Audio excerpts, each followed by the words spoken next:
kind of wear a tie. Button up from 9 to 5. I tried that life but said goodbye. I'm not always polite, but I get the job done. Who says the work can never be fun? I'm simply unprofessional. Simply unprofessional. Yeah. Unprofessional. Yeah. Unprofessional.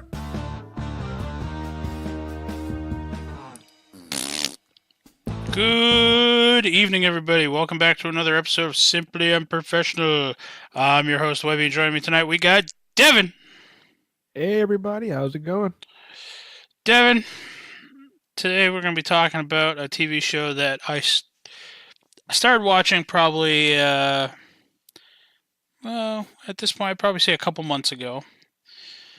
And I was going to give people time to kind of get into it, and you were the first one who got into it. Now we're finally going to be able to talk about it. It's The Gifted on Fox. But before we do that, John's gonna be happy. yeah, I think John watches it, doesn't he? he wants to watch it. I don't think he's watched it yet. So, spoiler alert: we are going to be talking about the storyline and characters, and so on and so forth. So, if you have not watched the show yet, it may ruin portions of the show for you. And if that is the case, I apologize. Just shut off the podcast. Yeah, I mean, just do what you got to do. I will say, Devin, I mentioned this earlier. Man, every day we learn something new. Listeners, I learned where Devin's Steam handle comes from. I feel like this blanket has been pulled off this bird cage of a world, and like just everything now makes sense. I'm glad I am that profound in your life, Webby. It's true. It's true. I'm so glad. Also found out Devin's initials are Triple D. Oh man. Anyway, I don't know why. I just that puts a big smile on my face, Devin. Hey, the whole that's thing. fine. I like it. Anyway, all right. Let's get into this episode, shall we? Let's get into it. We're gonna be talking. We're gonna be talking about The Gifted. So essentially, the premise of this show is two ordinary parents. I say ordinary because this takes place in the X-Men universe where there are mutants. Yes. Two ordinary parents essentially take their family on the run from the government after finding out that their two children that have mutant abilities. Yes. And the father worked for the government, working for I believe the Sentinel. He was a prosecutor or something. He was just a prosecutor, I think, who specialized in mutant cases and had to deal with the Sentinel. What is it? Sentinel Security or something like that. Is that the name of the government? Yes, Sentinel Security or Sentinel Services. Sentinel Services. Also, so essentially, go ahead. I was gonna say real quick.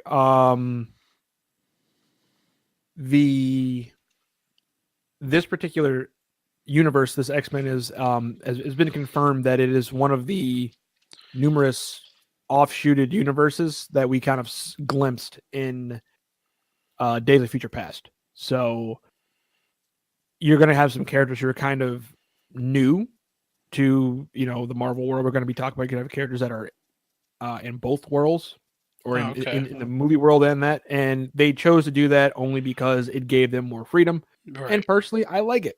Yep. Okay, so the premise: these ordinary human folks take their family on the run because their children are mutants, and they're running from the government, and they essentially seek shelter with somebody that the father had previously made enemies of, which is the Mutant Underground. It's a resistance type secret force. Um, and then essentially the whole first season is just that. It's their conflicts with each other. It's their conflicts with Sentinel Services, and continuing to be on the run and caught and on the run again.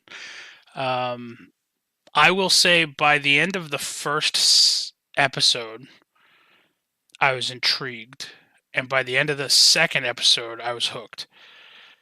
Um, they had me in. Um, it did help that, especially growing up, I was a huge X-Men fan. I've always been a bigger fan of Marvel comics than over DC. But even through Marvel comics, X-Men was more of my forte. That's more of where my interests lied. I was a huge fan of the X-Men animated series. I have them all on DVD, uh, which is strange because they don't have DVDs of them out.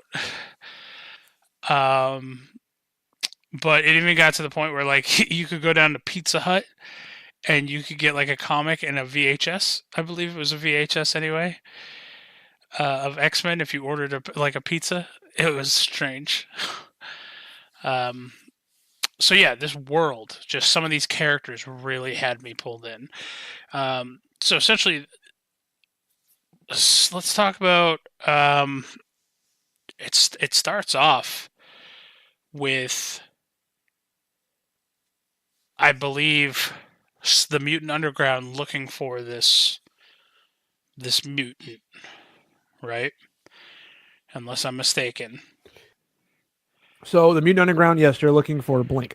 Yeah. So we kind of open up with Blink. It's Eclipse, Polaris, Thunderbird, and Polaris, and they're all trying to look for Blink.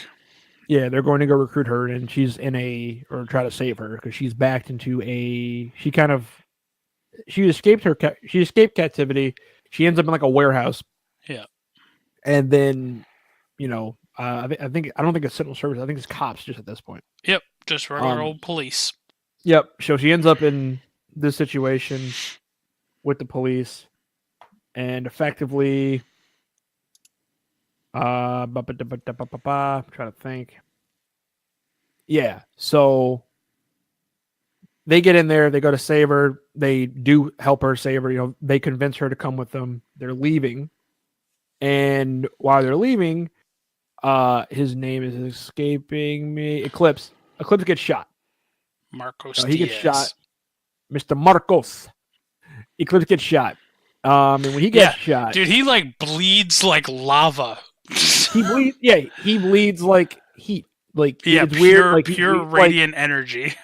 Yeah, exactly. Like he bleeds the sun. Yeah, he's like a bottle of Sunny D. Yeah. When you shoot him, he unleashes the power of the sun. So that causes Polaris, because those two are an item. That causes Polaris, Lorna Dane, which I loved the actress who played this character. I thought she was awesome in this role. Yeah, I really like this take on Polaris too. Yeah, she ends up going batshit. She gets so upset. She starts like flinging cop cars and just like trying to hold off these cops that are pursuing them.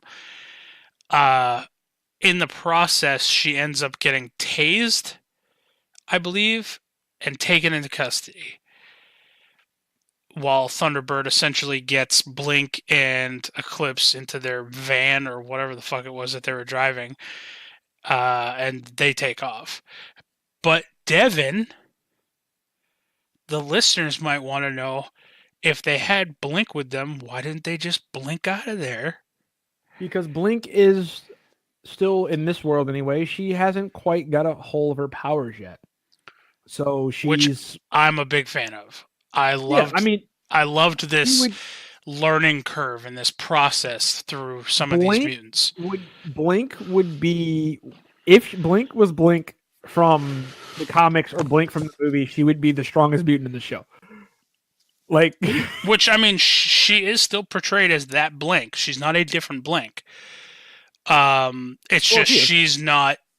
She is. I mean, she's not used to her powers. Right. No, I mean, she is a different Blink. She's the Blink of this universe. I mean, which is in this universe is not the same thing as the one in Days of Future Past. Well, I'm talking about she is the Blink from the right. comics, though. It's the same character. She's got the elf ears. Right. No, it's the same character. It's the same character. But I'm saying in this universe, her powers are much more muted. Right. At this point, anyway. Like she's not throwing like fucking Blink javelins. Right. And she's not, just Yet. opening up portals left and right yet. Exactly. Yet. Like she's not opening up portals and like people's legs are falling through. Well, see, that's the thing is yeah. We're led to believe that she's just now learning kind of about her powers, and so like as the show progresses, she's had them for a while. This is the thing because she mentions it later. She mentions that she's always kind of not always, but she's at least looked like she looked for a while. Right. I don't know if she was born looking that way. Or did when her powers manifested, she look that way? Or was I think she was born that way. Probably was. So she was born that way. That's what on the impression I was too. Given that being said, her age is also kind of ambiguous in this. Like she was working a job a few years back. Right. She was working as a waitress a few years back, and and was driving. So I'm by herself. So I'm assuming she's at least early 20s, maybe. Right. Give or take, late teens or early 20s, right around there somewhere. But yeah, I mean, so given that her powers, like right now, she can't really move and open a portal. She has to kind of stand still. And even when she can, especially at this point, she can't really open up big portals and keep them open for a long time. She can hold it open enough for like maybe 4 or 5 people to get through and herself. And then after that, she, it kind of tires her out. Right. So. And she can't. She explained this before, and it was kind of the whole Nightcrawler scenario in the movies, where at first she doesn't feel like she can put portals where she can't visualize. You know what I mean? Otherwise, she might put a portal into a brick wall. Right, and they even mentioned it later when we were inside of not the prison, like the power plant. Right. She was trying to portal them out, and she's like, I don't know where we are, like on the schematic. She's like, I don't know which direction is which way. Right. So I can't just portal us out anywhere. She could end up in a wall or end up, once she gets a hold of her powers, like in the comics, she does not have to see where she's blinking to. No, in the comics, she straight up blinked to the moon. Like her range of teleporting is the moon. In the comic book. Like it's pretty great. She can just port to the moon. So anyway, Polaris gets captured, and then lo and behold, the main protagonist's father, the one who is the lawyer, Reed Strucker, portrayed by what's his name? Stephen Moyer. Stephen Moyer, who's married to Anna Paquin. They both starred in True Blood, but Anna Paquin played Rogue in X-Men. So boom. There's your X-Men family connection. Bam. He essentially, was going to talk to her about making a deal or whatever. Gave her a bit of news. And just like Magneto, she was put into like a glass containment cell. And then Reed's family, Lauren and Andy Strucker. Lauren and Andrew. Andy, yeah, same thing. Andy, yeah. So Lauren has known she's had powers for a while. She's known she's been a mutant. She's been hiding it for 3 years. She's just turned 17, so since she was 14. Yeah. Her powers manifest. She was 14. Now Andy found out he had powers at the dance that they went to. Yeah, he was getting beat up by bullies. Yeah, he was being bullied, and essentially he started caving the fucking building down. Now, I don't necessarily know what his power is. His power is it's just destruction, no. What it is specifically is it's a mix between like Avalanche. Oh, here it is. It's a mix of Avalanche's powers and a mix of it's like telekinetic deconstruction or something like that. That's exactly what it is. His yeah, mutant it's like power a mix is of, a form of telekinesis, being able to pull things apart. yeah, so it's kind of like Avalanche, who kind of like can shake and move things apart. Because that's kind of what it was. It almost was like when he was like Avalanche is like instead of using telekinesis, he does like seismic waves. Right. But it's kind of the similar thing. He uses telekinesis to like pull and rip things apart. Right. Now her power, Lauren, Is the exact opposite. Is creating force fields. No. That is exactly what hers is. No. Technically, her power. I'm reading it right now. Okay, she uses it for that, but her actual power is kind of the exact opposite of his. When he rips things apart, she kind of pulls things together. So she's able to pull the air molecules together to form a shield, and that's just the primary way she uses her powers. But her actual real power is she pulls things together.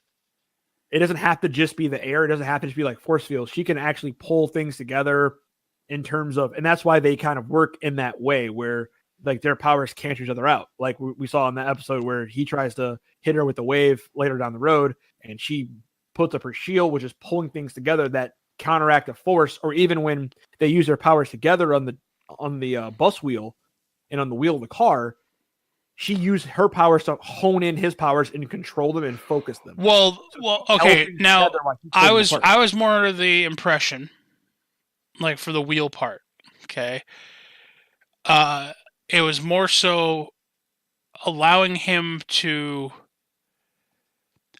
do because he can't do like a pinpoint telekinetic deconstruction. You know what I mean? Right. His is very emotionally based, and it's bursts. It he doesn't necessarily have the control over it.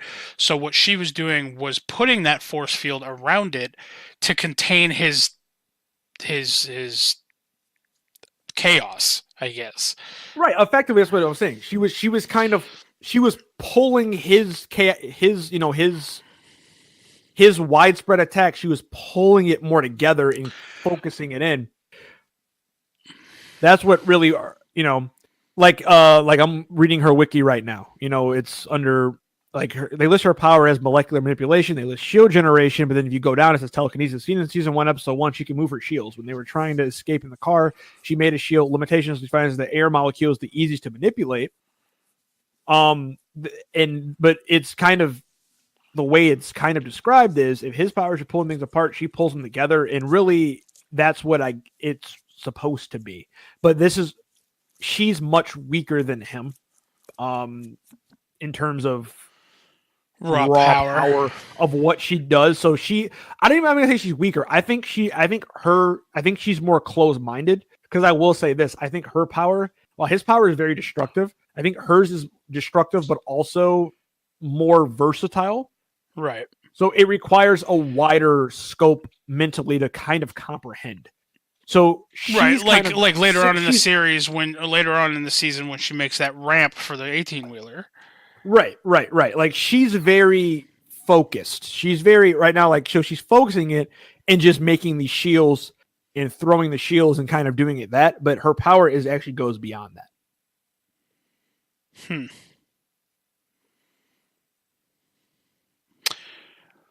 All right. In any case, so the kid wrecks the school, and then Sentinel Services shows up at their door, and they run. Their mother takes them, and they run. Well, let's start off how all this starts off. It's my favorite character, the son. Classic. Leave my mom alone. That kind of thing. Steps up. He shakes the house. The Sentinel Services guys, they get set off. This is where we first meet Agent. Was it Jace Turner? Jace Turner. Yeah, like he shakes the house. He's provoked. Shakes the house, and then in turn he provokes them. So then they draw their guns, and that's when she throws up her shield. And at that point, they're in an all-out run for their life mode. Right. Because he assaulted them, so they are going to go. They're opening fire now.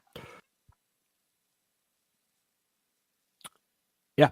that's how that happened. So then they wind up leaving. You see the daughter. She, uses one of her shields and just knocks a cart out the way. And then, they shoot out the back window. And then she makes a force field to Now- block the bullets. At this point, she's been hiding her powers, Yes. but chances are she's been using them. So that's why she can control them better than her brother. Right. Now, is she limited in her powers to visual range? I would probably say at the moment, yes, but I don't necessarily if she makes one and then leaves that visual range, that would drop. Well, I mean, it takes concentration on her part. Like, she can't just erect a wall and leave. It takes concentration on her part. As far as we've seen so far, it takes concentration on her part. Right. Like, for instance, one of the, in terms of closed-mindedness, one of the things she's yet to do is make an air platform and float herself. Kind of like, theoretically, she could do that. Right. Kind of like Static Shock style, like he flies around on the manhole cover. The manhole cover. She could easily just solidify the air, step on it, and then levitate it up with her. Like Magneto with his metal boots. Yep. Which is really Polaris does the same thing. Polaris does that. We were really fun. I think in the actual comics, Magneto, at least later down the road, doesn't use metal boots. He just uses originally he used metal boots when he would just have magnetism. Then his powers advanced to the point where he was on the electromagnetic scale, and he has more than just magnetism. He has the entire electromagnetic spectrum to mess with, and I think he would generate electrons to counteract the gravity on Earth and push himself kind of away from gravity on Earth. It was weird. He would it was Earth's electromagnetic field. He would create a counter and literally magnetically repel, push That's too himself away from the complicated. Earth. All he needed was steel-toe boots and he would have been good. Nope. Fucking Magneto, guys, to complicate things. Magneto's my boy, man. I love Magneto. Favorite character in X-Men, hands down. Love me some Mags. I don't think he's my favorite character. I definitely am a big fan. I love his power is probably one of the few powers that I really, really want. I mean, yeah, for sure. His power is more than just metal. I mean, it's everything. But I freaking love Magneto. Hell, even if it was just metal, I'd want it. Oh, it's a great power, even if it's just metal. It's an amazing power, even if it's metal. Because there's so much stuff he can do. There's just so much stuff he can do. He has blood rip people before, which is great. Just pull the iron out of their blood and basically rip iron out of people's bodies. Yeah. Which is great. So, all right. So what happens next in this Gifted show here, Devin? They're on the family's on the run. They're on the run. That's when they're on the run. The wife, they're at a diner, I think, or something like that. Or no. Yeah. Yeah, they're a diner, and the she dad, calls her husband. Yeah, and the father does meet up with them, and he reaches out, I believe. Because doesn't he end up getting... How does he get fucking Diaz's number? How does he contact Diaz? He meets up with his family, and then he calls his old office, a partner he worked with at his office, to give him the file on the underground. Yeah. He does that. And then I guess he had the phone number in there. Oh, no, you know what it was? Yeah, because he does call him on the phone, doesn't he? He calls him. I'm like, you have this whole file and a phone number. Yeah, he's just got this file and a phone number. It's like, all right, well, we're just going to do that. All right, this is what I'm going to say. Because I know they did that thing where they met at the bar with the dude who goes invisible. This is what I'm going to assume. I'm going to work under this assumption to make my head not hurt as much, okay? He got the file. He knows an associate who kind of sets up contact with the underground, and he called and said, "Hey, I have 2 mutants I need to hide. I need to hide." Right? And then they got him his number. Okay. That's what I'm going. That's the working assumption I'm going to use. That's fine. I mean, I'll go with that too. Because it's kind of silly. He just had this file with his phone number in it. Yeah. I'm like, you haven't caught him yet? Yeah. We got your phone number. We got your driver's license number. We got all this stuff. But we got all your stuff. But no, and then they go through the whole process of meeting at that bar, and like kind of testing him. Um,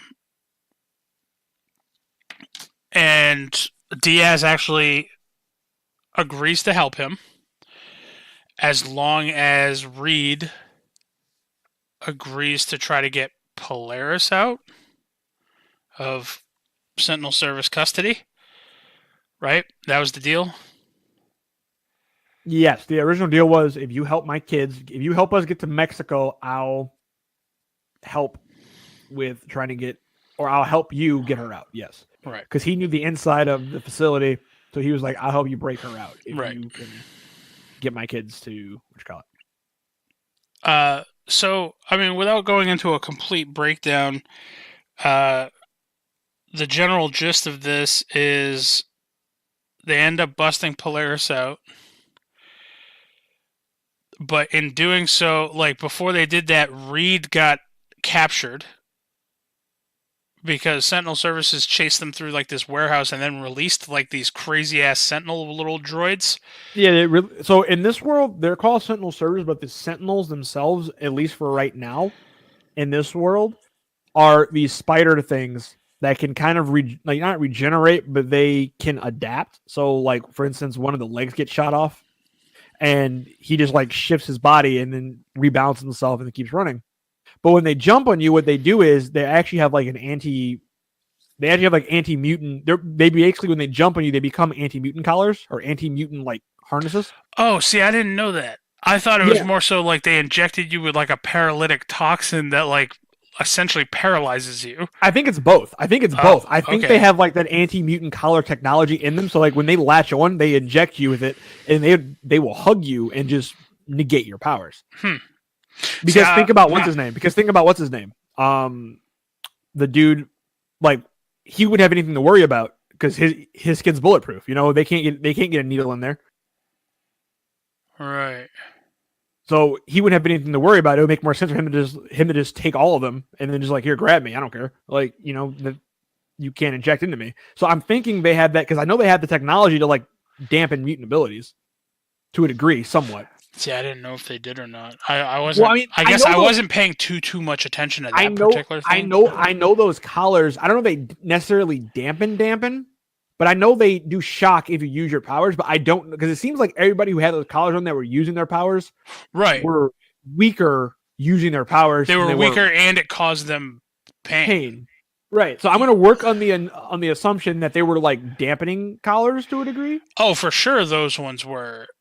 Yeah, so I didn't know. I didn't know if like the little droids put those on you. Right. No, I don't think they necessarily put them on you. I think they had that same similar technology, so they kind of became like a harness. So it didn't negate their power, but it would dampen it. Yeah. And then they would go ahead and put you to sleep and basically subdue you until you were taken in. I got you. That's the assumption I'm going to work on. I'm not 100% sure on that, but hey, if I'm wrong, email us. If not, email us anyway. Yeah, we want to hear your emails. The fact is, we're lonely. That's a true statement. That's a true statement. We need emails. Like, just email us all the love. So the father gets taken, and then he works, and then they end up getting like transferred on a bus, and then the Mutant Underground devised this big fucking thing where the mother wants the kids not to do anything. Like she does not. I mean, she's doing the motherly thing, trying to protect her kids. But the kids are obviously like, "Hey, we got powers, we can help. We have to, And then the mother is like a nurse, so she's like helping their wounded. So she's like the mother really kind of carved a name for that family in the Mutant Underground. Like for them to be able to be put up with as long as they were. The mother, played by Amy Acker, who is best known in her role in Angel, as the best character ever. I forget her name.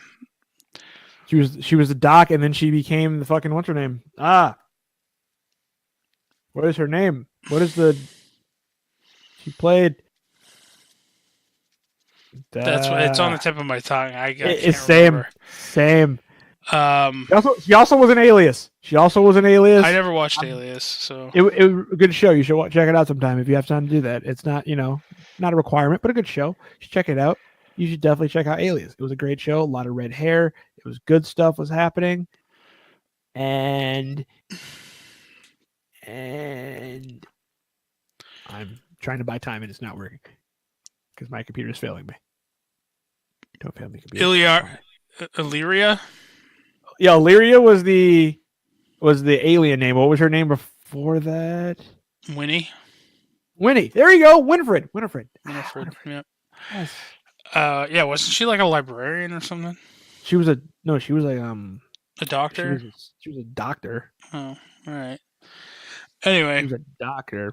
Hey, and see, she's the doctor in this too. She's a nurse or whatever. She has medical knowledge in this. Also, connection to Marvel. Yep. Also, a connection to Marvel. She starred in. Well, she starred in Angel with J. August Richards, who played the one black guy in Agents of Shield. Agents of Shield, who played Deathlock, I think. Deathlock. Yeah, there you go. Yeah. There you go. Oh man. Circle. All right then. You know who we need in a Marvel IP? We need James Marsters. I was gonna say Spike. Wait, no, he is. I forgot he is in a Marvel IP. He's in Runaways. Forgot about that. I've never seen Runaways. I don't think. I mean, he was in Supernatural. He was in Supernatural. He's still out there in Supernatural, as far as we know. He was never killed on screen. That's all I'm saying. Yeah. But he was in Runaways. He played Chase's Dead in Runaways. So there you go. There we go. Bringing everything full circle. So anyway, okay. So they bust the people out of prison, and then they find out that the Sentinel Services people are working with this other organization, Trask Industries. Now, people listening to this, if you're a fan of X-Men, you would know that Trask Industries in the comics worked with the Sentinel program, and I want to say it was Trask who made the Sentinels.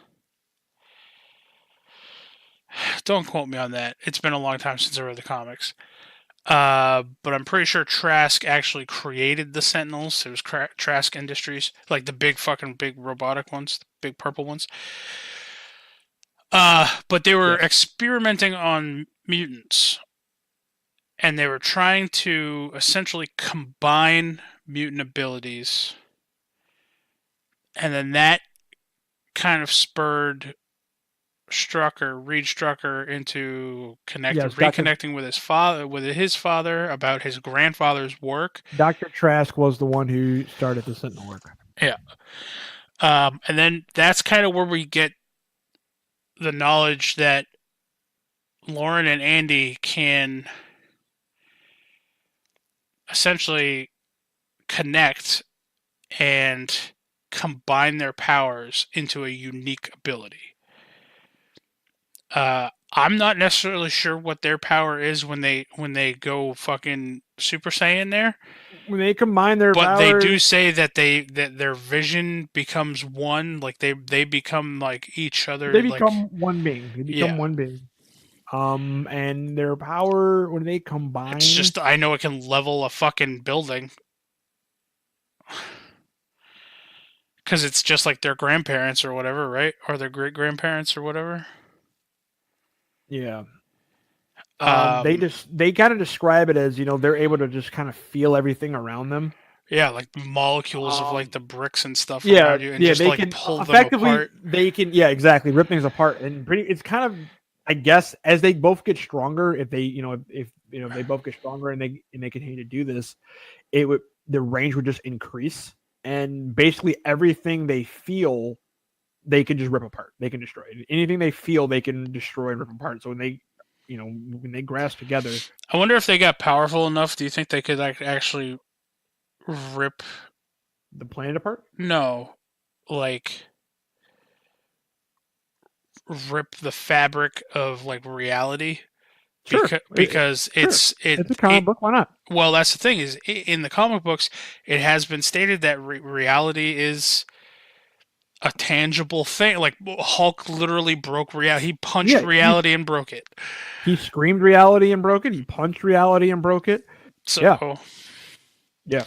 There is huh. one character. I will say there's one character in this show that hasn't been introduced. I will say yet, but I really want her to be introduced. And just kind of have like a back kind of like a back planning role. Especially because at the Hellfire Club, I would love to see Celine.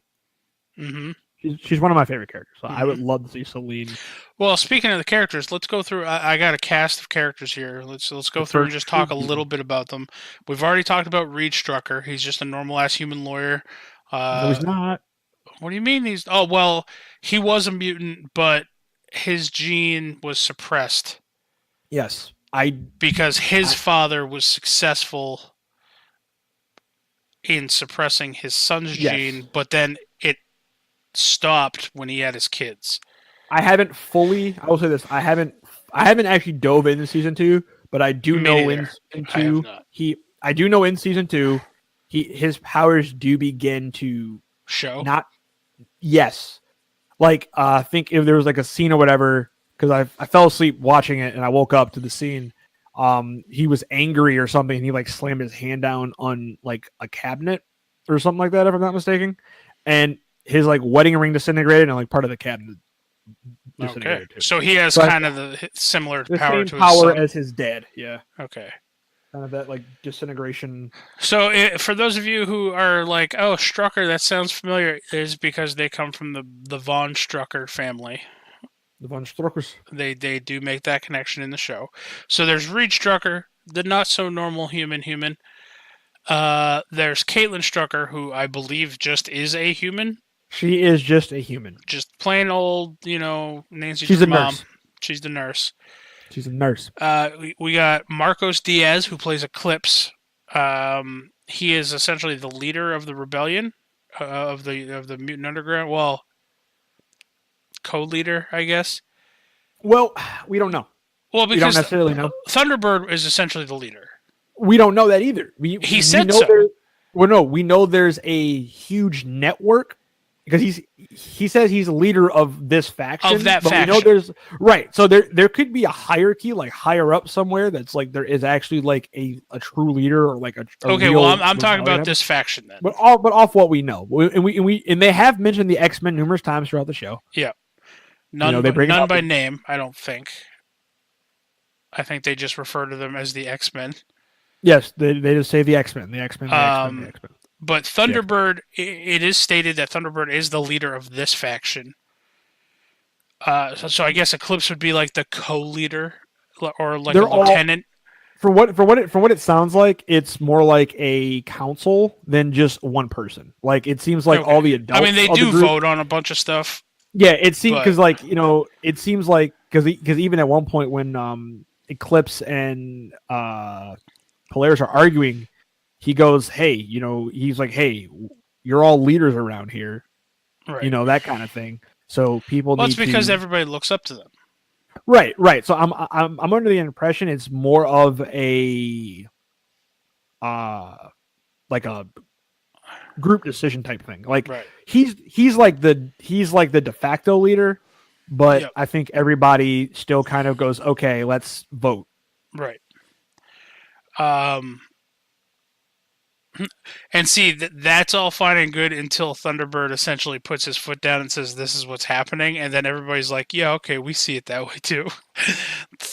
So I mean, but anyway, Eclipse, we already talked about him. He bleeds sunblood. I'm just gonna call it sunblood. Sunblood, bloody sunblood. He worked for the cartel. He did smuggling like drugs and stuff. So based off his time in the cartel, he then began essentially smuggling mutants to safety in Mexico. Now, this character is a unique character to the show. He's not in the comic books, but he is loosely based off and inspired by Sunspot, I believe. Yeah, it's a weird, like he's like Sunspot, kind of a little bit of Havoc thrown in there. Yeah. Because like they have like the whole Havoc Polaris are supposed to, that's kind of the real relationship in the comics there. Right. So it's like they kind of went both ways. But no, I mean, I actually like them. Yep, I did too. I did like how when they first kind of started to be like they had the flashback of when they first started kind of getting into each other. His radiant powers mixed with her magnetism powers made like the mini Aurora Borealis. Aurora Borealis. I thought that was kind of neat. It's like, hey, that's cute. Anyway, so yeah, that's Eclipse, Marcos Diaz. Then there's Lauren Strucker, who doesn't have a code name. Nope, she just.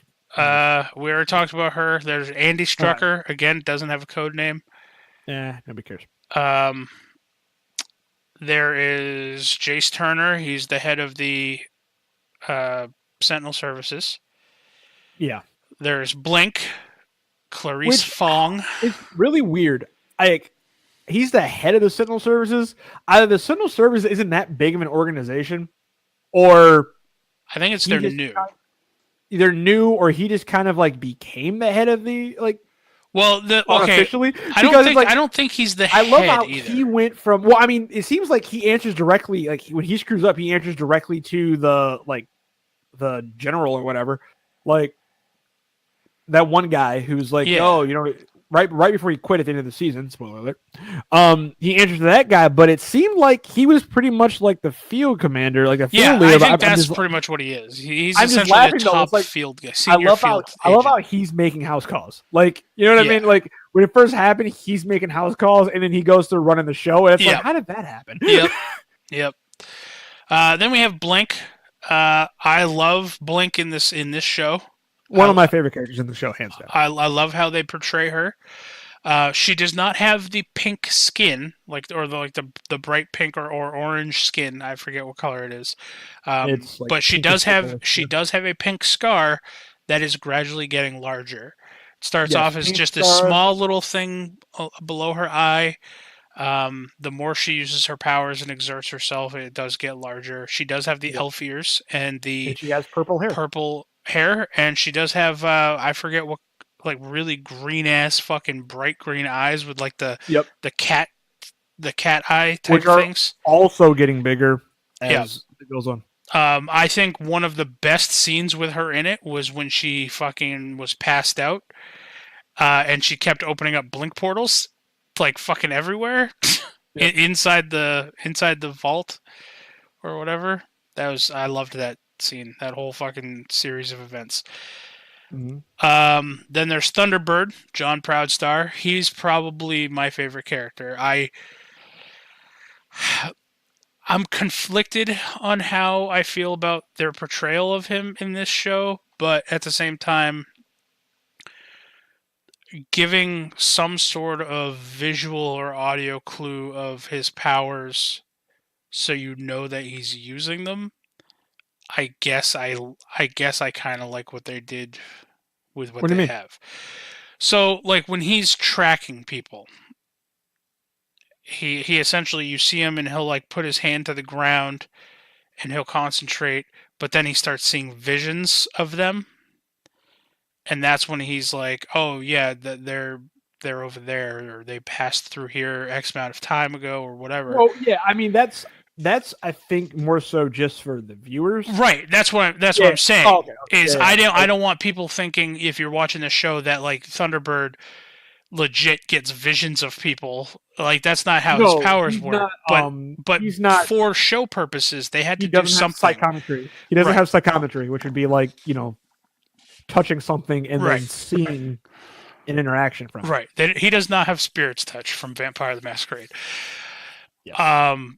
But I do understand that for a TV show, they had to do something to visually represent the fact that he's using an ability. So I do, I guess, like how they did it. And other than his keen senses of being able to track, he's essentially bulletproof and super fucking strong. That's just like, what's his name? That's what. Actually, you know what? No, I lied to you. Thunderbird does in the comic books. He does actually have.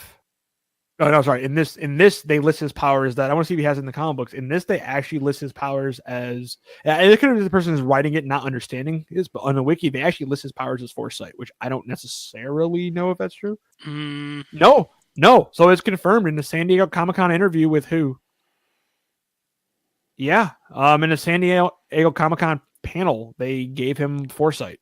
Like, so he's able to, like when he touches stuff and things, he's actually able to kind of get. It's not called foresight. That would be more psychometry. So he does have like a very limited version of psychometry in the show. Webby's like, I hate this more now. See, I'm not reading any of that. If you go to the actual wiki, like, are you on the Gifted wiki? I'm on the actual Wikipedia. Yes. Of the Gifted, like you're in Wikipedia Gifted, or you're on the Gifted wiki? I'm on Wikipedia. Here, I'll just post that to you in there. So like running through this, like you know, they do list, like he has a superhuman condition, he has the superhuman strength, superhuman durability, speed, reflexes, and tracking skills, and they do list foresight. But again, that could have just been the person who did that. But at the same time, they do list a source as a 2017 panel and interview, and they actually bookmark it.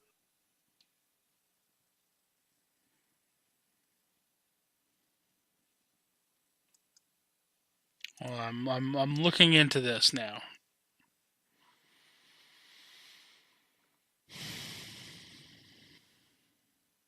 Yeah, I don't know if that's more of the actor not understanding it, but they did say that, and nobody's corrected it. So it's assuming the actor has a sheet and he knows kind of what his character's supposed to be able to do. I'm just going to say that that's what he has. I know historically speaking, that's not necessarily the case, but I mean, I don't hate it either way. It's a very minor thing. It is not going to bother me. Superhuman strength, super dense skin, so he's bulletproof, can run through walls. Yeah, I think that's cool. You know, I think that's what it is. I honestly, I hate one thing. I will say this. Thunderbird, I like Thunderbird a lot. I do have a feeling though that I don't know why I really have a feeling that he's set up to be fodder at some point. I honestly thought they were going to set him up to be fodder in season 1. I honestly feel like he's being set up to be fodder at some point, and I don't like it. I'm not going to. The only way I'll accept it somewhat is if they bring in my favorite, like his brother. If they bring in James Proudstar, like if we find out James Proudstar is another one of the like leaders of one of the other factions, I'll be super excited because I love Warpath. I was gonna say you want Warpath to show up now. I love Warpath. Like, see, that's the thing is I love the pair of them. Like that's why I was I love them together. Like, I absolutely do. I was so psyched to finally get one in a show. Yeah, I love them. Like Warpath's my boy. Like Warpath's the reason why I love using knives and everything. I love Warpath. He's my boy. See, I'm not mistaken. I think Warpath's physically stronger than his brother, if I'm not mistaken. Warpath's physically stronger than his brother, but I know he's huge. I know Warpath's a fucking huge dude. Like he's like 7'2", according to the wiki here. Warpath's 7'2". His brother was 7'2". His brother was 6'1". 6'1". Yeah. Yeah, he's definitely stronger. I wish they had a. They don't have like a power thing here. Marvel's power grid is not bullshit. It's broad. So for instance, Marvel's power grid, like it's like it goes from 1 to 7. On all their grids go from 1 to 7. But the problem is the only one that's really, I guess, concrete would be more the intelligence, the durability, and the energy projection. And the reason why I say that is all the other ones are on a scale. So, like for instance, like at a 4 intelligence, you're considered gifted, right? And people in the gifted category, I'm going to use gifted because the show's called The Gifted. Boom. People in the gifted category would be like Norman Osborn, Peter Parker, Franklin Richards, Emma Frost. Now, obviously, there's people who are vastly different. I just listen, but generally speaking, they're gifted as people who are intelligent in at least one field. Right. From my understanding. But then you Well, go down to strength. A 4 in strength is superhuman. This is the range: 800 pounds to 25 tons. It's a big fucking difference. Yeah, no, yeah. That's the thing. So, okay, this is not going to make sense to anybody, I don't think. So I'm reading No. Warpath's thing currently. Under superhuman strength, it says that Warpath possesses some degree of superhuman strength, though the exact amount of weight he can lift is not known. Is it unknown? Yep. It has ranged over the years from class 5 to class 90 levels. Now, as a teenager, his strength level was roughly equivalent to his brother. He was able to lift about 2 tons, which is what Thunderbird, or yeah, that's what Thunderbird can lift. And then it says he grew substantially in height, muscle mass, and strength as he got older. Cable once remarked that Warpath just kept getting stronger and stronger. In his early X-Force days, Warpath possessed a Class 75 strength with a Class 90 potential. Now, I don't know what that is. I don't know how the classes work. So, so Marvel did a really dumb thing when they were Marvel. I think Marvel was one of the first people to try to, back in the day, try to put numbers on shit, and they fucked up. So they like class 75 is 75 tons and below, but the problem is there's people on panel lifting way more than 75 tons. So, like for instance, because he can fly, I'm going to post you this picture. Granted, I mean, it is a little different. This is more of a strength and a flying feat, but I feel like this would be stronger than someone who can lift 75 tons can do, because he's effectively flying and holding up the Blackbird so it doesn't crash. I don't know how much the Blackbird weighs, which I can look it up, and hopefully they have a weight listed for the Blackbird.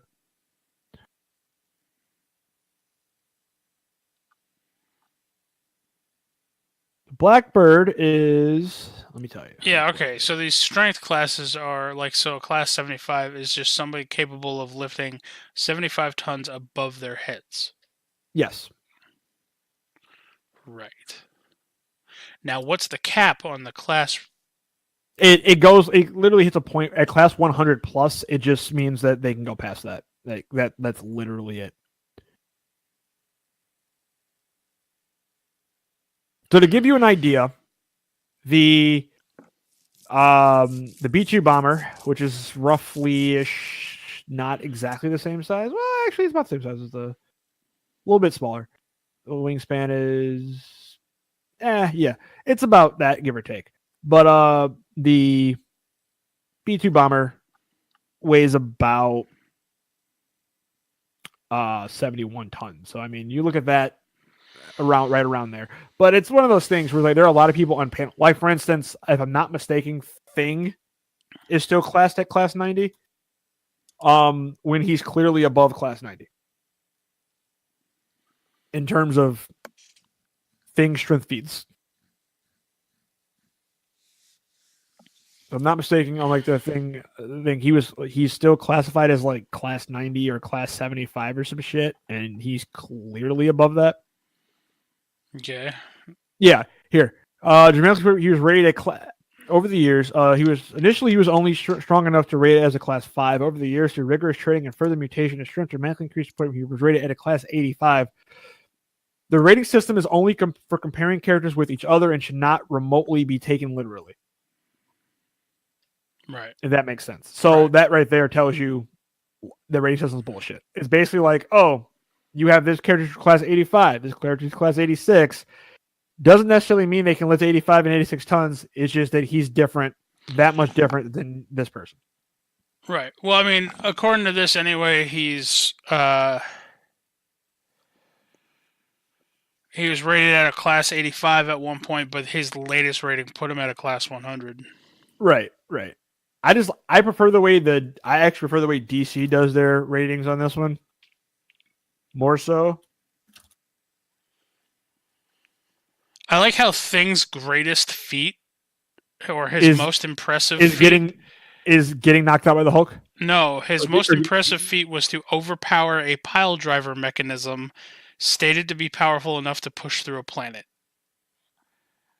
I mean, it's better than the feat, because he got the Gustafsson treatment for a while there, which that's a MMA reference where Gustafsson is basically he's known for almost beating a person.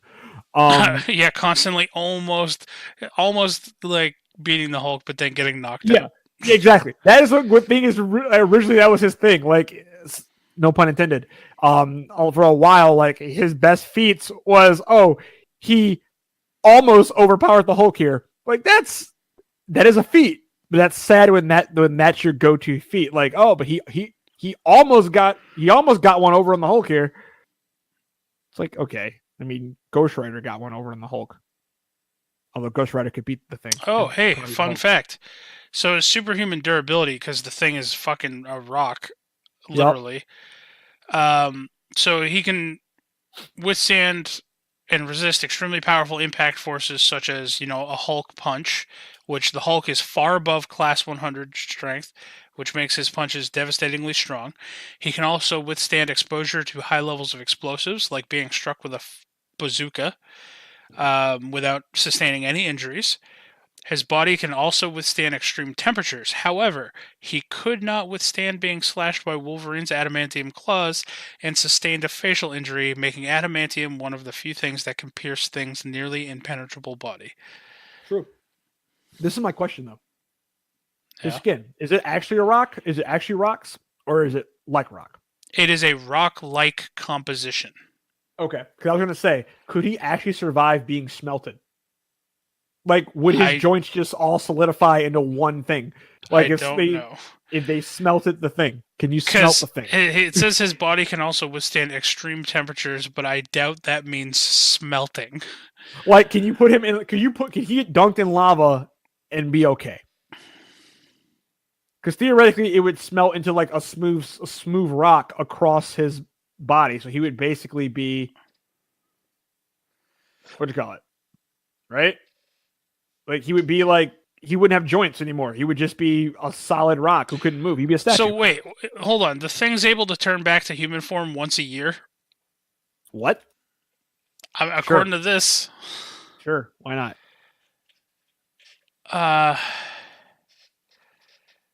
Why not? We're it says far off. We are off the rails here. That's fine. I don't care. This is interesting. After being subjected to a serum, he now reverts to human form once a year, which is now the only time he ages, adding immortality to his list of superpowers. But technically, that's not immortality. Well, no, because here's the thing. The Thing cannot age. The only way for him to age is by being in his human form. If he's not turned back into a human or decides not to turn back to human the one day a year he's able to, the Thing would theoretically never die. Right, but let's just go on the assumption that if he, for billions of years or millions of years or whatever, he did occasionally take that day and do it, he would only have to accumulate 100 years of give or take, of human days. It's a long ass time. Yeah, but I mean, he could just legit. Technically, longevity, not immortality. He could just legit say, you know what, I'm never fucking being human again because being human sucks. Question is, like, I mean, I got it. I know. I'm just saying, technically, that's longevity. Not if he just not goes back to human. If he's rock form, it is immortality. Under this circumstance, I would put immortality / longevity because it's an unknown. There is an unknown factor here. What Ben Grimm would do. That is the unknown factor. But see, I think Ben Grimm wants to be human, so I think he would. Eventually I think he'd be like, fucking humans suck. This sucks. I'm just gonna be a rock guy the rest of my life. I mean, I guess the question is this: does Mr. Fantastic age? Does Mr. Fantastic age? I don't know.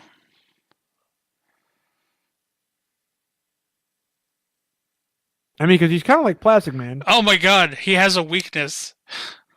Who? The Mr. thing. Fantastic? No, Oh. the thing. Oh, he has 2. Fantastic Four power synergism. The original members of the Fantastic Four are tethered to each other and act as their own conduits of power. They can be apart within their own universe and retain a connection, but prolonged periods cut off from each other in the universes result in a gradual decline in power levels. If they spend too much time separated this way, they would eventually become powerless. Did not know that. His other weakness is called handicap.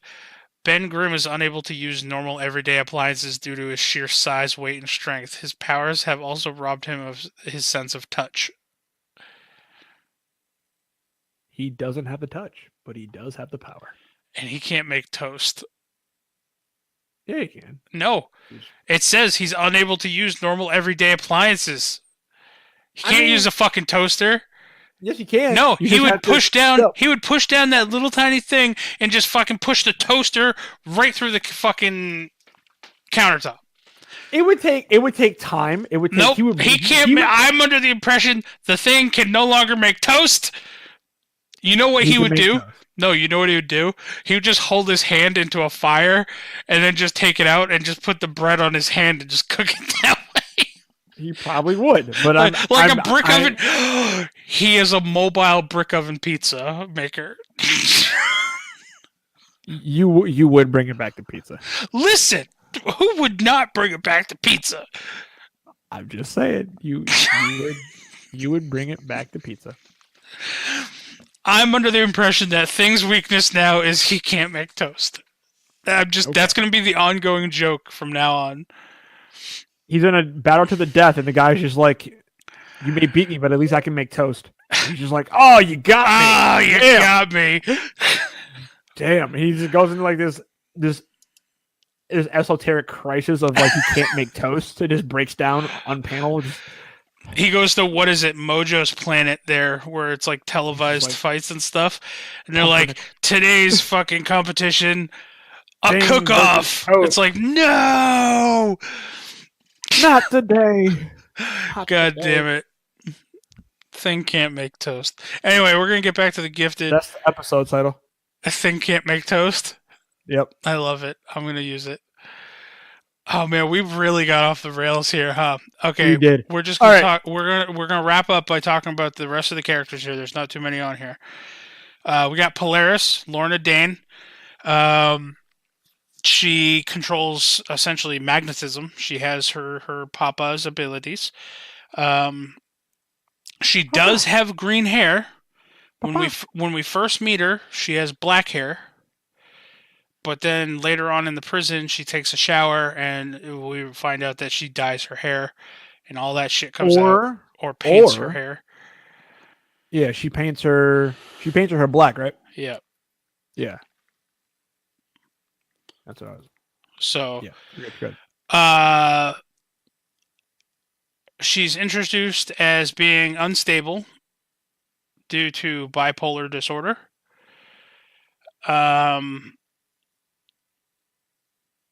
Let's see.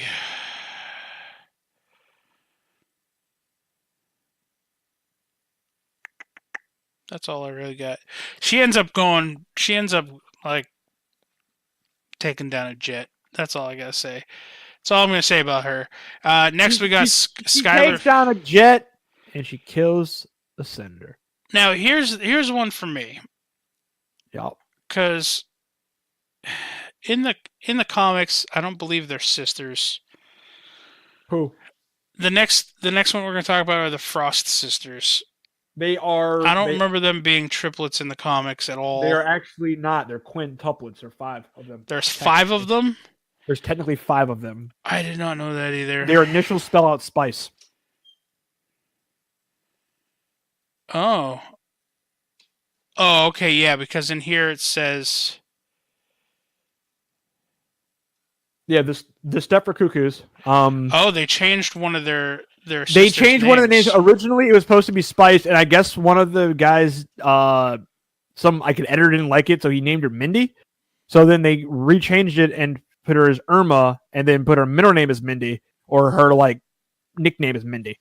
Right. But it's supposed to spell it Spice, so it's supposed to be Sophie, Phoebe, Irma, Celeste, and Esme. And Esme, yeah. They're supposed to spell Spice. They are technically clones of Emma Frost, but she later finds out, she finds out they're clones of her, and instead of like rejecting them, she kind of adopts them as her daughters. Okay, so they are clones of Emma Frost. They're clones of Emma Frost, and she just adopts them kind of as her daughters. Okay, that makes more sense now to me. Yes. Yes. So she they're adopts them as their daughters, and for a while, Cyclops acts as their father for a while okay. because They're pretty powerful telepaths. They are. If they they're have a anything- hive mind thing going on. I love it. I do really like that actually. Now the thing is, so they're telepaths like their mom, or like their creator, I guess. Yep. Do they also have the Diamond thing. Yep. diamond thing? They do. Yep. Because I don't remember seeing that in the show. They didn't show it in the show yet. Okay. But yes, they in the comics they did.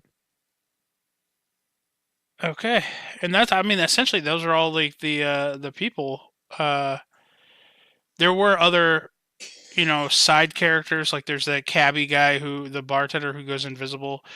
I Fuck really him. wish, Like that guy. At a certain point, I felt like that guy was being an asshole just to be an asshole. yeah, same. Like I didn't like that guy. Like, no, he reminded me of like, if it's more possible, like a trashier version of Joe Dirt. Yeah, you know who I really liked that Who? was not mentioned and is not mentioned on this list, and I'm not even sure that they're a mutant. And Shatter or whatever.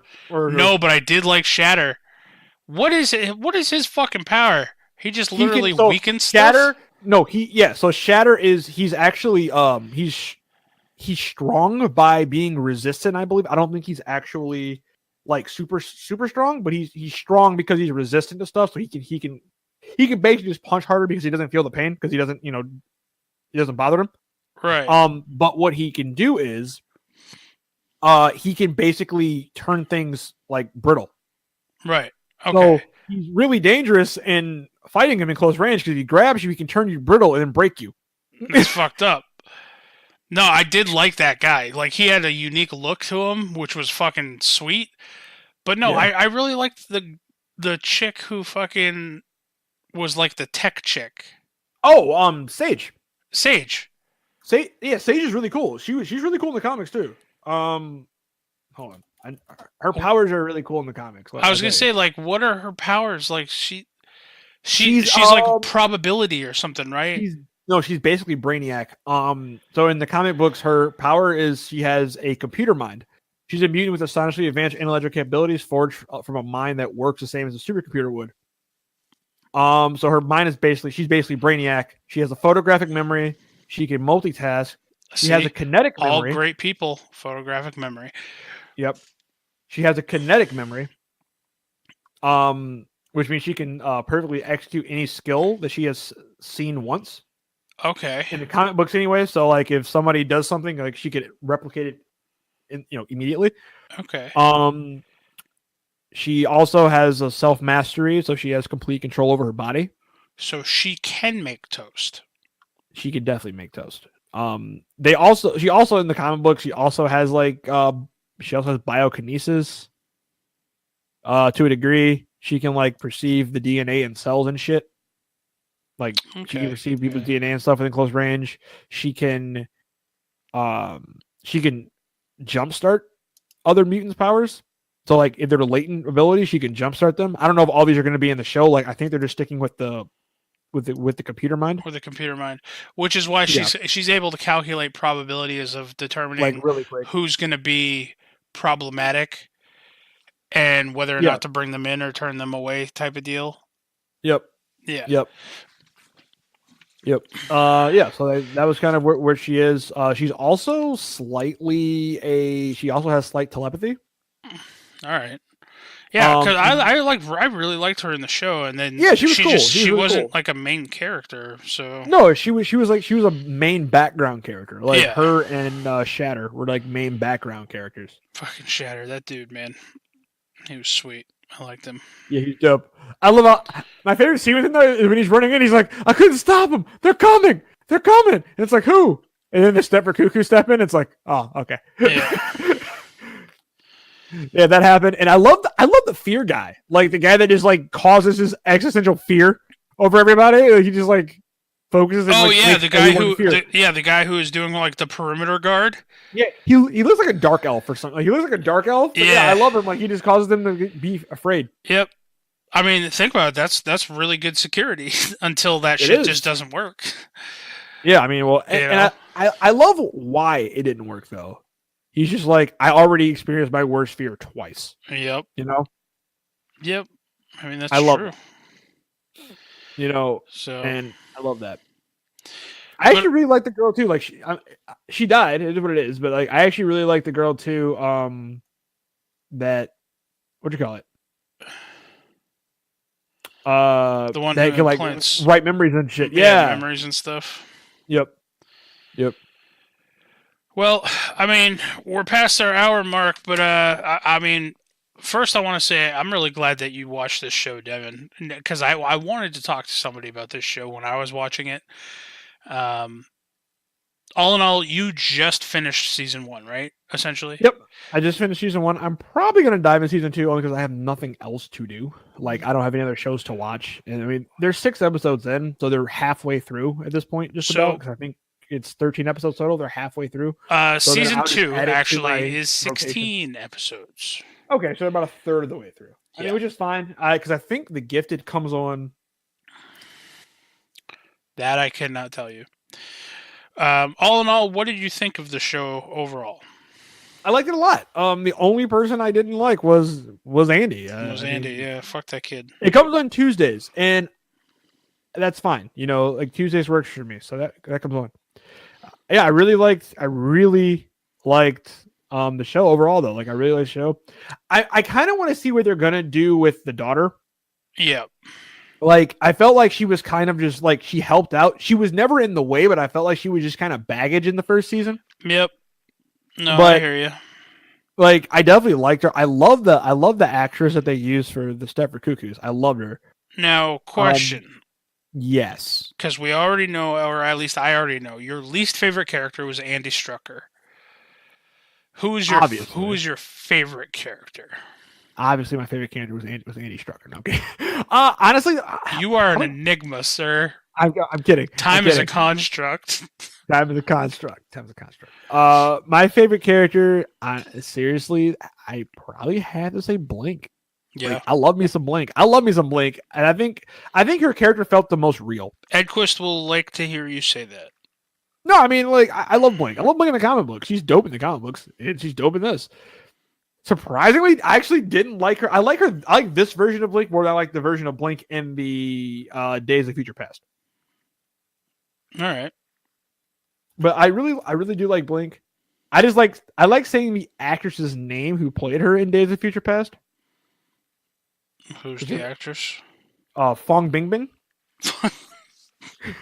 Wait, hold on. Say that again. Say that one more time. It's Fan Bingbing. Her name is Fan, Fan. Last name is Bingbing, Bing.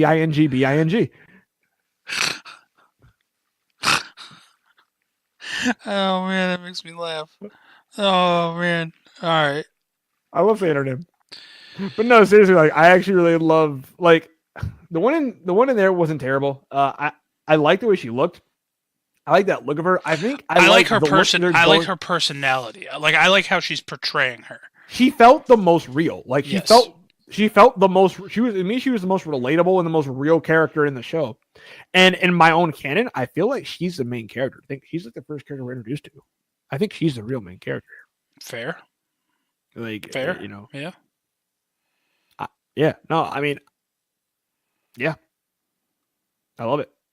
And I love that they changed her name in the, like, her real name. They changed it because she's always been kind of, because of her feature, she's always been kind of portrayed by an Asian actress. However, in the comic book, she's Bohemian. But they changed her name because in the comic book, her name is Clarice.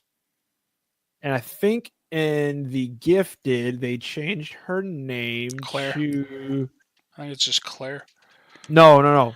She uses an alias. Oh yeah, it is Clarice. Her last name is Ferguson. Alias is Ferguson. They changed it to Clarice Fung. Yes. Her birth name is Fung in this one, which makes sense because, you know, just her features in the comic book, she's usually portrayed by an Asian person. So it made sense. I really liked it. I'm cool with it. Yeah. But 100%, I love me some Blink. Like, I want more of Blink. Right. I want more Blink. Damn it. I'm really happy that you like the show, man. No, I look forward to watching season 2 as well and being able to text with you about it. It was always one of those shows for me that I knew I would like it. It was just one of those shows. I'm like, I got to get to this. Like, same thing with me and Legion. Like, I started watching Legion, and what I saw of it, I liked. I have not watched it yet. I started watching Legion. What I saw of it, I really liked. It was just, I just didn't get around to actually, like, finishing. You know what I mean? Like, right. What I saw of it, I liked. I liked a lot what I saw of it. It was just a matter of me getting there. Right. And I just didn't, you know, it's definitely a slower show. Legion's a slower show, but I do like it. Well, I mean, perhaps I'll have to give that a shot, but I do have a couple other things that are taking precedent, apparently, as far as my show watching goes. I am going to be watching Castlevania. We are going to be doing a Castlevania Season 2 SU shortly. It will not be next week. It's only 6 episodes. I'm aware. Bang it out. Okay, but hold on. And next week, we are going to be doing, as long as it's not canceled for one reason or another, we will be doing the Austin versus Devin DBZ Showdown. I will be your host, obviously, on that one. I love how the person who knows almost nothing about DBZ. I just love that you're going to be the person to do it. You're going to ask this question. It's going to be like, I say this, you're going to be like, well, that's probably right. Nope. No, you would be surprised. I've been calling in the big guns on this. I've been acquiring some good trivia. I will be doing points. This will be a points system. You been talking to Donnie? I'm not going to give away my sources. I will say that there are multiple sources that I've been speaking with. So, anyway, that will be next week on SU. We will be doing the Castlevania one shortly. And also, Devin, you'll be happy to know this. This is not necessarily SU related. I am going to be watching Naruto Shippuden or whatever soon because something was fucking spoiled for me on Facebook. Kurt and Donnie had to talk me off a ledge, and he had to, he pretty much coaxed me into saying, you gotta watch some shit. You watched that video, didn't you? You saw that video when one of your favorite characters died? Yep. Whatever. Yep. I mean, at this point, though, if you get Naruto, Donnie did tell me Naruto spoiled for you, you deserve it. Looking at you, Austin, like he keeps piecing out every time. Like every time I want to talk to Donnie about Naruto shit, I have to like double check like Austin's not in the chat because he always is like, I gotta go. I can't listen to this. I'm like, dude, the show's like 15 years old at this point. Come on. Well, my big thing is just being able to find a platform where I can watch it because like they released all the episodes on Netflix for like when they were kids or whatever, and I watched all those because they were on Netflix. It's finding a platform where I can watch it where it's in English. You don't mind watching stuff on what you call it anyway. Just go to either Kiss Anime. I don't have these things. Kiss Anime is a website. Okay. Is it illegal? Because we don't condone and or promote illegal They're- activities on this show, just Devin. it's just as legal as those DVDs you were talking about earlier. Oh, we don't condone. We don't. What DVDs? Devin, why are you throwing me under the bus? Because I can. Damascus, god damn it! Why you hate me? I don't Anyway, I love you. Anyway, yeah. So I mean, we got some shit in the works. That's all I gotta say. And listeners, don't think that I've forgotten either. I am going to be rounding up some of these guys for a hot chili pepper SU episode. It has not been forgotten. It's just been delayed. No, dude, no. I'm telling you, I have an idea. For the Your hot chili your pepper- idea is not what is going to happen.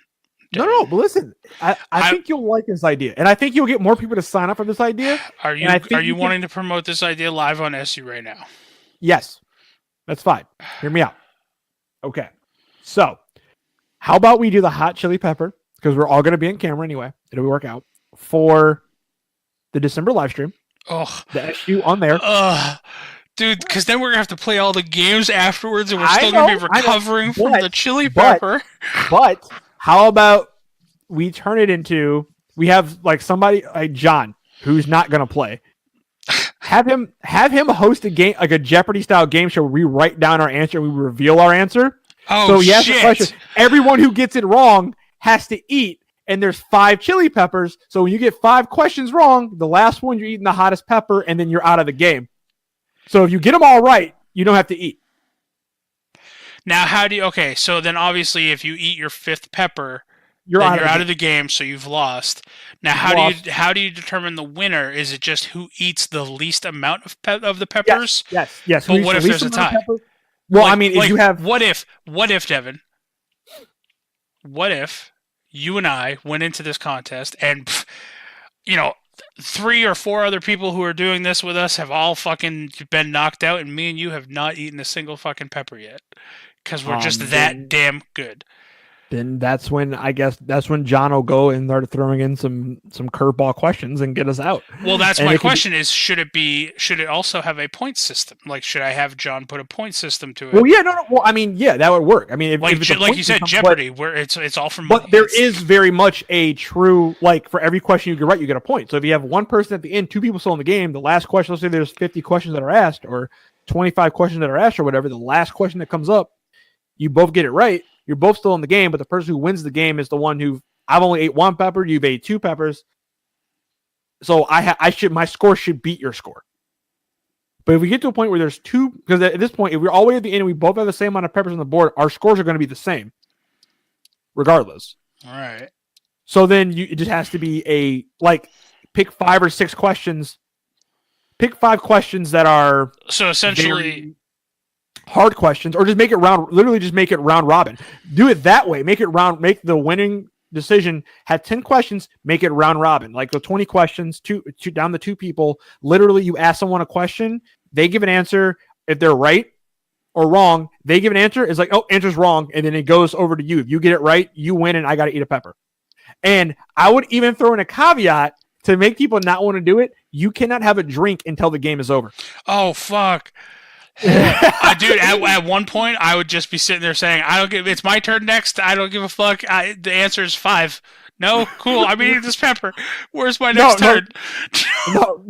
I'm serious. So if you lose early, you have to suffer until the game's over. Oh, that's rough, dude. So it makes you stay in the game. I think that'd be it. I think that would be it. And you say a Jeopardy style thing, so there'd be categories? There could be categories of questions. Yep. Like, Okay. so basically Me and you were gonna have to get on a call with John and talk to him and see if he'll do talk this. to him about, have him come with a question. He doesn't have to just make a Jeopardy style game. Now, the come with problem- questions. Yes. The problem is coming up with the 5 peppers that are easily accessible at any grocery store for all the people involved. I mean, that's Because pretty simple to grab. I've tried finding like ghost chili peppers at the local grocery store. They don't have them here. All right. Well, we can grab. We'll start. The base one will be a jalapeno. Jalapeno Fair. was first. Base one's a jalapeno. Then probably like think- a Like a cayenne pepper. Everybody can find cayenne pepper. maybe, yeah, like a habanero. Like a habanero. Yep. Habanero so pepper. jalapeno, cayenne, habanero, and then after the habanero, that's where you get kind of hard because that's where you get into ghost peppers and you get into like Carolina Reapers. That's what I would like to do.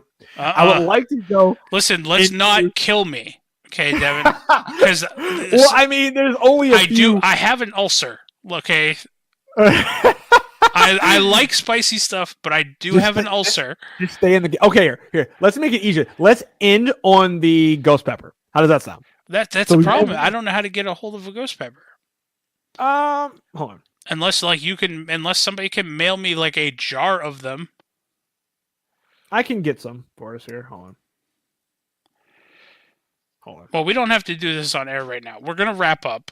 But that is a Well, good you go ahead idea. and wrap up. I'm gonna have an answer for this before the end of the thing. Whatever. You know what? Here we can do. How about this? We can't do an actual pepper. Let's do hot sauce. So we can order some ghost pepper hot sauce. We can Okay. do like a teaspoon of ghost pepper hot sauce. That doesn't even sound great. Anyway, yeah, we'll come up with a list of peppers and stuff that hopefully won't kill anyone. And other than that, I do like your idea. We'll sit down. We'll talk to John. We'll see if he can't put something together before December. I know his month's kind of stretched thin. Well, I know. Even if I can find somebody else who won't be part of it, who will assist John. Well, right. I'm saying I know he's going to be on the December stream, so I know he's free then to do it. Right. It's just I Yes. know he can. I know he has probably has some spare time where he can come up with some questions. And I know for a fact he's not going to want to eat a bunch of fucking chili peppers. Exactly. That's why I said So, John because yeah. it made the most sense. Yeah, I was like, so- John makes the most sense for this. We'll approach John. We'll approach John, and then who knows? Maybe John can find his own people to come up with questions and categories. Right. And he's the most Alex Trebek of all of us, so it works. That's out. true. Not to mention John. He might even go the extra mile and like make like a slideshow for us.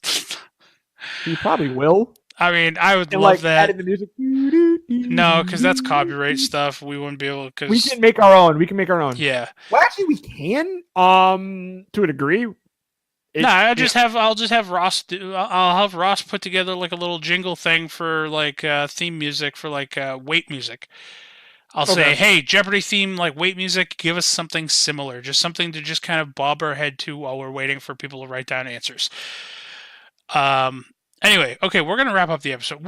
I've gotten on so many different tangents. We've off topic, on topic, whatever. Devin, where can people find you? You guys can find me on Twitter at DMP_Pookie.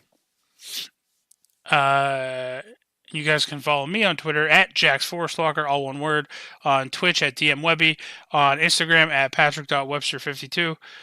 I don't know where else. I don't think I'm anywhere else. I'm on Facebook. Look me up, I guess. I don't fucking know. Facebook.com/Simply Unprofessional. You can go there. Give us a like. Yeah, hey, I don't fucking, what do I know?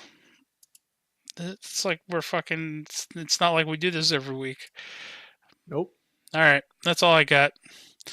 Playing the outro music. So until then, fuck Booster Gold, everybody. Fuck Booster Go. I really do fucking hate Booster Gold, like hard. We need to do a Booster Gold episode just so I can fucking sit there and scoff the whole time. Like I want somebody like Rafi or Chris or something to come on and just be like, oh yeah, this, Booster Gold's this, Booster, and me just every 2 seconds like, whatever, Booster Gold.